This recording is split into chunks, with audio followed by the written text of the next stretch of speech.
छोटे से गांव अयोध्या में एक वृद्ध पंडित रमेश रहा करते थे।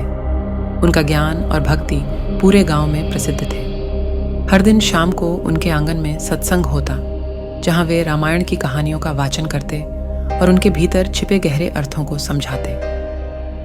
एक दिन की बात है, जब सत्संग समाप्त होने वाला था, गांव के एक नटखट बालक अर्जुन ने जिज्ञासा पूर्वक पूछा, पंडित जी, क्या भगवान राम का कोई गुप्त नाम भी है जिसे बहुत कम लोग जानते हों? पंडित रमेश मुस्कुराए और बोले, हाँ, भगवान राम का एक गुप्त नाम है जो बहुत कम लोगों को मालूम है। उस नाम के पीछे एक सुंदर कथा है।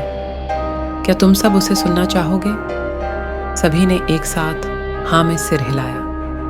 पंडित जी ने कथा शुरू की। जब भगवान राम अपने वनवास के दौरान ऋषियों के आश्रम में रहते थे, तब उन्होंने कई ऋषियों से आशीर्वाद और ज्ञान प्राप्त किया। उन्हीं में से एक थे ऋषि वशिष्ठ, जो भगवान राम के कुलगुरु भी थे। ऋषि वशिष्ठ ने भगवान राम को एक विशेष नाम से पुकारा था, जो उनके ज्ञान और पवित्रता का प्रतीक था। ये नाम था राघवेंद्र। अर्जुन ने चकित होकर पूछा, राघवेंद्र नाम का क्या अर्थ है पंडित जी? पंडित जी ने समझाया, राघवेंद्र का अर्थ है रघुवंश का इंद्र, अर्थात रघुकुल का सर्वश्रेष्ठ।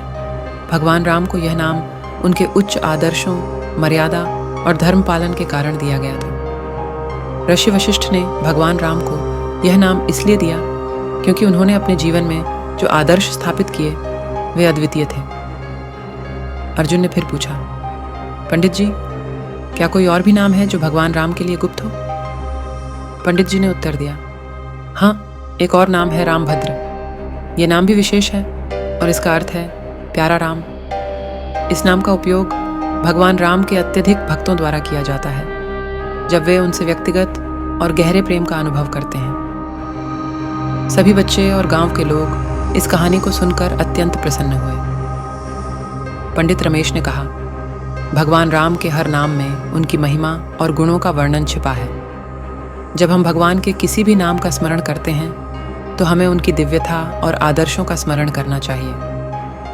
उस दिन के बाद अर्जुन ने न केवल भगवान राम के गुप्त नामों को जाना, बल्कि उसने यह भी सीखा कि भगवान के हर नाम के पीछे एक गहरा अर्थ और कहानी होती है। पंडित रमेश की कहानियाँ गांव के बच्चों के दिलों में भगवान राम के प्रति भक्ति और सम्मान को और भी गहरा कर देती थी। इस प्रकार भगवान राम का गुप्त नाम राघवेंद्र और रामभद्र की कहानी ने सभी के दिलों में एक नया उत्साह और भक्ति का संचार किया। कृपया हमारे चैनल को सब्सक्राइब कीजिए।